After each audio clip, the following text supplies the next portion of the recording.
Welcome to Connecting to Admired Leadership, where twice a month we explore the behaviors and routines that make great leaders extraordinary. I'm Wes Bender, and I have the distinct pleasure of hosting some of our firm's partners, coaches, and clients to discuss leadership in ways you won't hear anywhere else. Let's dive into this episode and make people and situations better together. Today, we are talking about character. One's character and how one's character is revealed. If you haven't heard from Ben, you don't know Ben, you should definitely go back to some of the previous podcast episodes or our YouTube channel and check out some of the previous recordings. Ben has such an incredible spirit about him, obviously a wealth of experience in working with our clients too. So very grateful that Ben's here with us. With that, Ben, could you introduce yourself by giving us who you are and why is this topic important? I feel like that's a loaded question, Wes. Like, who are you? But I appreciate the question. So hello, everybody. As Wes mentioned, my name's Ben Stringfellow. I'm a partner at CRA Admired Leadership. Been with the firm about 8 years, although been a friend of the firm and a client and beneficiary of CRA's content for about 20 years before that. So I have a vested interest in our behavioral approach and have been fortunate to sort of see firsthand, not only for myself, but some of my former colleagues and team members, the benefit that the behavioral approach can really take. I like this topic because I tend to be an optimist. I try to be an optimist. And there's usually a lot of conversation around, and there are a million quotes that allude to this, that character is revealed in times of adversity, right? That's really when a light is kind of shown on who somebody really is in times of stress and duress and adversity. And that's absolutely true. But that's also not the only time character is revealed. And as the field note explains, and as we'll dive into a little bit today, those times of success are also great opportunities for leaders and teams and organizations to really underscore and reveal character. And hopefully, again, me being an optimist, I would hope that most people find more successes than failures in their day-to-day and careers. So really thinking about additional opportunities to really double down and shine a light on character, I think is just another great way that we as leaders can use that to our advantage as we're trying to align people, motivate people, inspire them to do great things and drive the outcomes we seek. So I think that's why this one to me is particularly interesting. I think so too. And Ben, dive in a little bit more. So as I was hearing you talking about character, a lot of times whatever industry we are in, we know there are certain skills in that industry, right? If we were to look at behaviors, best practices of certain industries, there's things people need to learn. There's development pieces around that to make sure they can do the thing that whatever their company or organization is after, they can do that thing. In admired leadership, we know best practices around leadership that actually span across the board, right? So when we look at that, so just kind of looking at that in that contrast, could you just speak though, character is definitely one of those things that should span across every industry. Why, character is so important. What happens when, and we're making the assumption that a leader within their industry knows the specific behavior skills, best practices they need for that industry, but they may or may not have high character. What's the difference in those two individuals? And I know I didn't tee you up with that particular question, but that's what immediately comes to mind to me. Yeah. Is what is the difference between the same individual that may have the same skills to be able to perform in their industry as they need to, but they have different levels of character? What is that difference? So I think what you're speaking to, Wes, is really this idea of what we kind of characterize as the credibility equation in terms of how people forge perceptions of their own credibility are typically a function of 2 to 3 parameters. One is competence, which is sort of what you're speaking to, which is this idea of what are the skills, the technical abilities required to do the job in an effective way. And that's what people tend to focus on. In fact, when we're earlier in our careers, we tend to be focused on our competence. So I'm developing, the expertise that I need to do the job well. And that's typically how we get rewarded and acknowledged and sort of move through and up the organization, is by being good at our job. And that's important. Obviously, that's kind of greens fees, but that's really only part of the equation. The other side of that equation, in terms of truly being credible, is not only do people know that you're need to know that you're competent, but they also need to believe that you have a degree of character that aligns with the organization's values, or an ideal that the team aspires to, and believe that you as a leader are aligned with kind of those values of the team or the organization. And then kind of underpinning that is one we won't talk about today, but is really sort of the consistency with which you demonstrate both of those. So what happens is, because we tend to be rewarded and spend a lot of times earlier in our career focused on our skills and our competence, we're not always thinking deliberately about how we're demonstrating character as leaders. In reality, what we find is the higher you go in the organization, though, people presume your care or your competence, right? You don't get to be the CFO of an organization if you're not good at finance, right? So people sort of assume that you're competent if you're kind of moving through your leadership journey. But what people can't necessarily see, and what people don't presume, is what is that character that it couples with that competence, right? What motivates you? What do you value? What do you care about? What qualities do you try to demonstrate consistently? What do you reward? What qualities do you reward in other people? And because people can't necessarily see your character day to day, the best leaders have to be very deliberate and intentional about creating opportunities to demonstrate character, right? We have opportunities to demonstrate competence all day long. Did you drive the result or Yep. not? Did you perform? Did you meet the KPIs? Did you, all there, those exist. Character is one that is not necessarily as overt or deliberate. And what we see is that the best leaders are mindful of that and understand the importance of those two things working together, and are very strategic about demonstrating character in very intentional and deliberate ways, that let people know who they are as a leader, but also show them what good looks like in terms of expectations of the organization and the team in which they're operating. Does that Yeah, make I sense? love that. Yeah, absolutely. So, and Brian, thank you so much. So Brian just dropped a question in the chat box. If you would have any questions or any additional insights or any resources that you think connect, obviously, please drop those in the chat box for everybody as we move along. Before we get to Brian's question, uh, it's so fascinating to me what you said, and I've heard our partners and coaches say this in the past too. There are lots of natural, organic ways within an organization to show your competence and to be given feedback on your confidence, to be given your work performance reviews around competence. The ones that are not as seen as much are the ones, how do I really reveal my character? Now, the underlying assumption here is we all believe on the call today, those of you listening to the recording, that character is important to drive both performance and followership, to really get to the potential that your organization, your team can really have. And what we're talking about here is a great frame to look at a way to demonstrate your character and to find out what those are. And so obviously today's field note and everything is around demonstrating your character in the times of success. So can you give us a case study maybe, and that may get at Brian's question as well, of how this has played out maybe with a client? What are some real practical high utility case study impact story that you could think of related to this idea of really being able to provide find opportunities to demonstrate our character? Yeah, I can talk about a couple. One that sticks with me, I'll just point to from a firsthand example. So my experience before being a coach with CRA Admired Leadership, when I was running, functions and operational teams, actually at McDonald's for many, many years. And there was a program that we ran in 2011 called National Hiring Day. And it's been run a few times since, but that was really the first time in 2011 And it was held in the spring. And the goal was really McDonald's busy season tends to be in the summer. A lot of people are off out of school and on vacation and things. So the traffic tends to increase in the summertime. That So there's that's when always I a get my push. sausage. That's when I get my sausage biscuits for sure. There you Is go. during the There. Well, I summer. get them all year long, but I'm glad you do in the summer.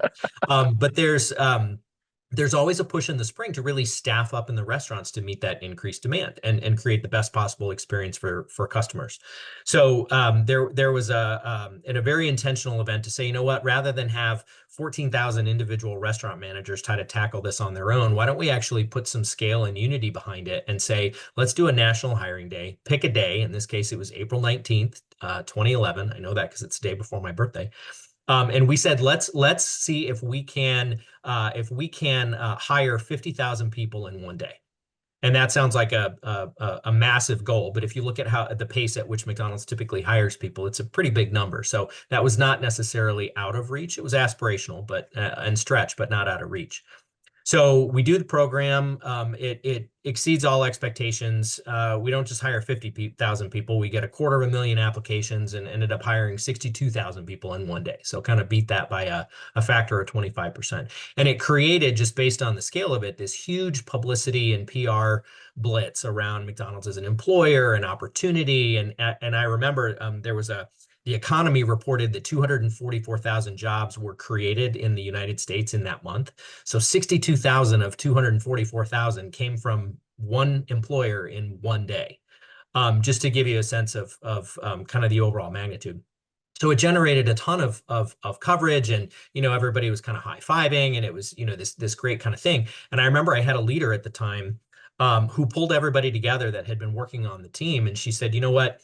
It's great that we're kind of riding this wave of publicity and interest, and it feels really good. But let's not forget why we did this. We did this in order to create the best possible experience for our customers in the restaurant during our busiest season. We did this to help equip the franchisees really staff their restaurants in a way that is going to help their operations run smoothly and ultimately help them increase guest counts and meet customer demand. So the PR stuff is great, but what we really value is the customer experience, and that's why we did this. And to me, that's an example of, in a time of success, you can actually use that as a way to really underscore elements of the character. Now, in this case, it wasn't necessarily her character as an individual as much as it was, what do we value as an organization? And how does this particular situation represent that and reinforce that in a compelling way?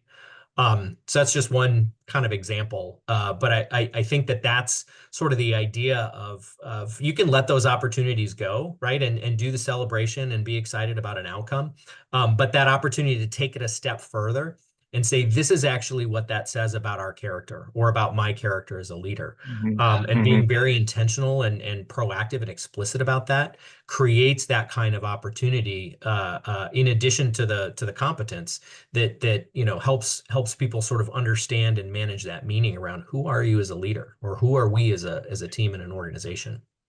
Yeah, I love what you said in how you have to be intentional about that because I can only imagine one, I've never heard that story before, which is mind blowing. That 60, did you say 64,000 is 62,000. Yeah. Yeah. 62,000 on a goal, which was, you said 50,000? Is that Hmm. right? So Yep. not only did you hit this very lofty goal, but exceeded that goal, something as big as that. I can only imagine the the drift it would be, or how you would gravitate towards just celebrating the outcome. You have to be so intentional in that moment to step back and say, this is an opportunity to show our character. And I think that's oftentimes where we potentially miss elevating our character, is we just are riding whatever's coming our way. And especially in those times of celebration, it's very difficult not just celebrate the thing, but to intentionally step back and point back to values and say, this is about elevating our character.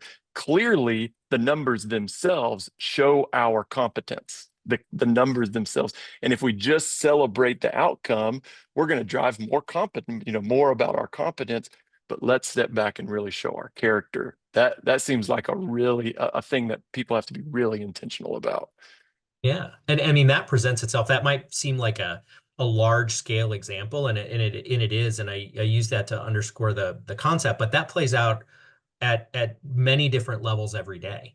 I mean, think about small team wins that you have. So maybe a cross-functional group comes together to prepare for a potential client pitch presentation, right? And you actually win the deal, right? So you can celebrate the win, or you can celebrate the process and talk about the degree of collaboration that was demonstrated in the prep.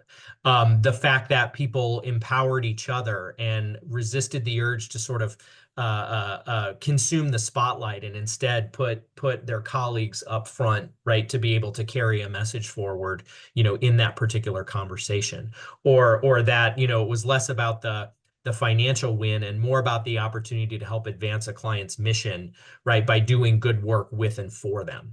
Like those are all ways where, there's a success, but what is it about that success that you can actually pull back and say, let's reinforce this in terms of how it aligns with our character and what matters to us.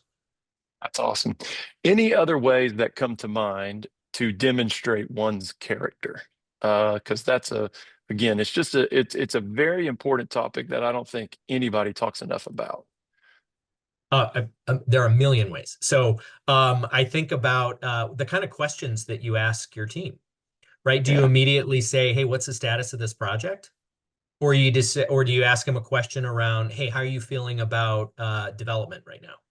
Right? And I'm not saying that's the right thing to do. It's all situational, but it's one is focused on the result, right, and performance. The other is focused on development. So in that case, that would send a message as a leader of saying, I care about your development, and I want to check in not just on the work that you're getting done, but how you're feeling about your development journey along the way.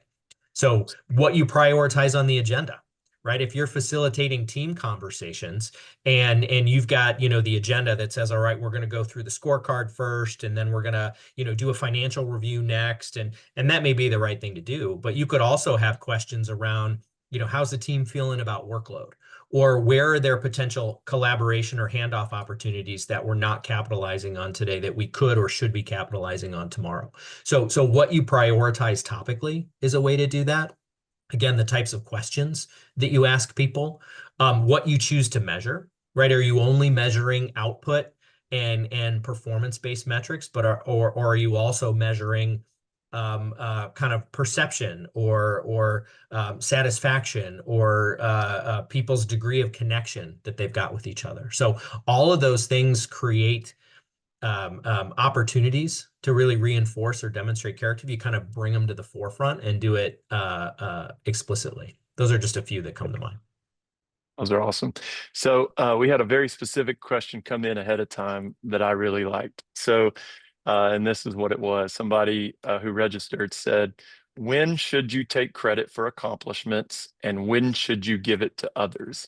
And then they specifically said, I'm a leader who takes blame and gives credit always. However, are there times to take credit? I think that's something that good leaders, all good leaders probably struggle with. Are there times to take credit? When should you give credit? When should you take it? Great question. And every situation is different, so I don't know that there's a universal one size fits all. I think that sensibility that you mentioned of somebody saying like generally, I try to take the blame and give others the credit. Like I think that's a good internal kind of guiding principle or barometer.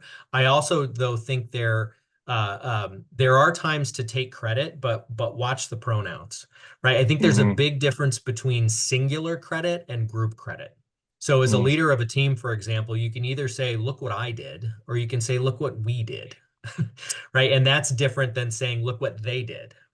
Right. Hmm. So I do think there's a little bit of an in between. If we take the blame and give others the credit, it's like I take the blame, they get the credit. There's an in between, which is the we. And sometimes that can be really important if you, as an example, are leading a particular function where you need to advocate for resources or visibility or access or influence inside an organization. And if you, as the leader, are the only person at that table, right? Yeah, it's great to defer credit to others, but also If you use kind of that we language, then the halo kind of exists above the function in the team, not just the individual leader. So I think that can be a time where, include yourself in taking a little bit of that credit, but it's not in a singular selfish way as much it is a you as a representative or a member of that team or collective when you're trying to sort of shine a light either on visibility or access or influence or things that you're an agenda that you might be trying to move forward in a broader context. All right, another question that just came to my mind. If I'm a leader and I'm trying to gauge my character, what are some things that I can look for from those that I'm around? Does that make sense? If I was to want to kind of get an idea, how is my character coming across? What are some ways I could feel that out? So I know, as a leader, do I need to be looking for more ways to show my character? Or do I just straight up need to get my character under control a little bit? How do I know that? What are some things I could look for? What are Yeah. some things I could do? Yeah. So one thing I think it's an important delineation to sort of separate this idea of human character and leadership character, right? We're talking a lot about character, but those are a little bit nuanced, right? There's sort of Yeah. our morale, if you will, as Yeah. individuals. And then there's how we show up as leaders. And you can be a leader that is really high integrity as an individual, but that doesn't necessarily show up in terms of how you display that character as a leader. And for purposes of today, we're really looking in at that leadership character. So if we identify that there's potential gaps, it's not to say that you're a bad person. It's to say what are the opportunities to sort of dial that up in terms of visibility, in terms of how people perceive you as a leader. Hmm. I think that's an important distinction. But to answer your question directly, signals or signs or things that I would look for. What do people ask you in their one-on-ones? Mm. What kind of questions do people ask you, right? Do they ask you for help? Do they come in, completely buttoned up with a total lack of vulnerability? I mean, that might be an indication of are you viewed as approachable or not approachable?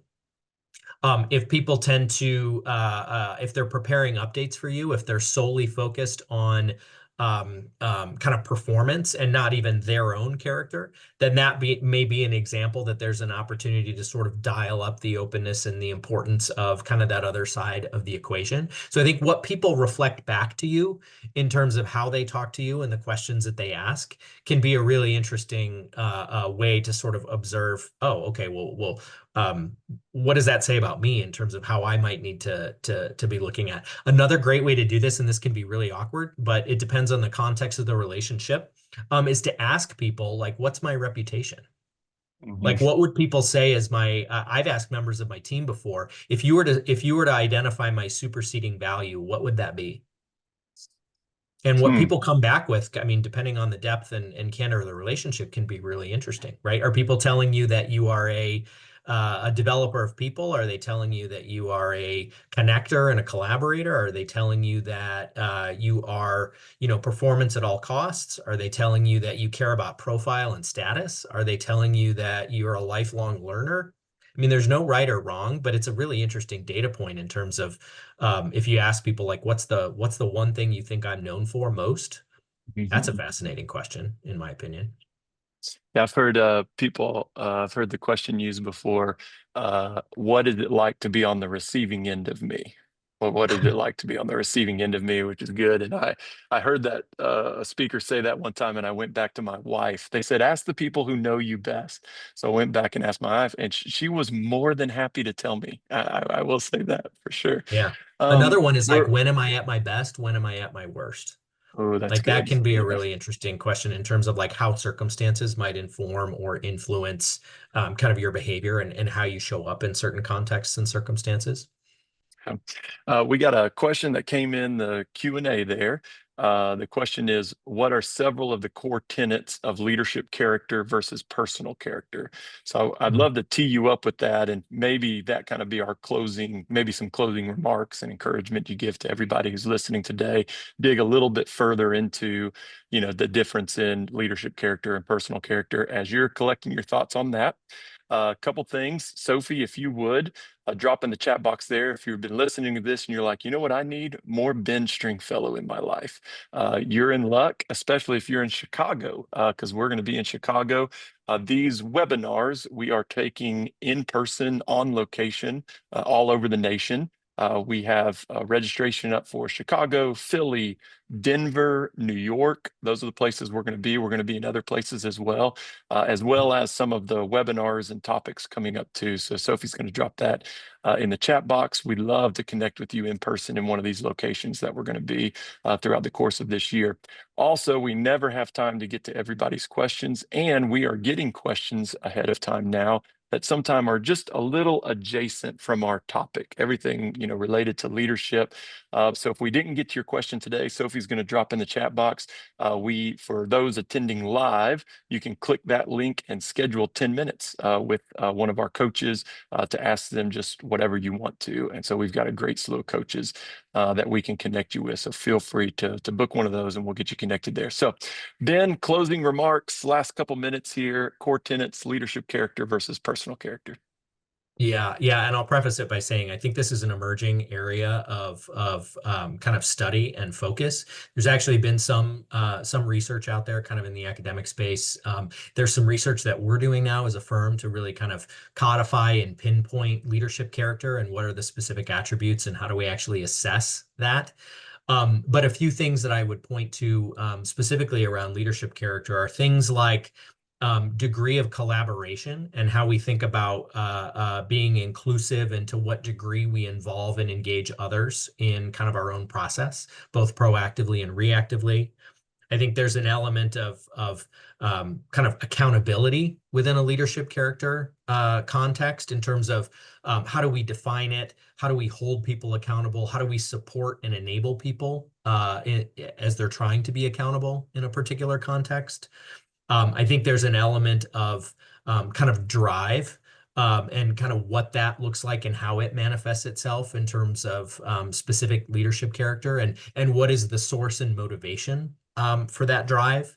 Another one I would point to is kind of humility. Like, what is the degree of humility that we have? Are we always learning? Are we open to feedback? Do we assume that we don't have all the answers? Like, I think that's sort of an element to pay attention to in terms of leadership character. So there are probably a million, but those are a few that kind of jump out that I think are worthy of consideration.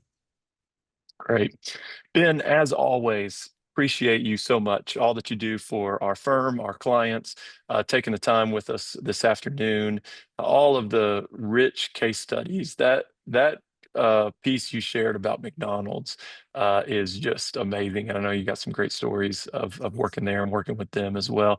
Sophie, thank you as always for dropping links in the chat box. Everyone else would love to connect with you. Hope to see you on the next webinar and check it out. Make sure you see if we're going to be in your area sometime this year. Would love to see you in person.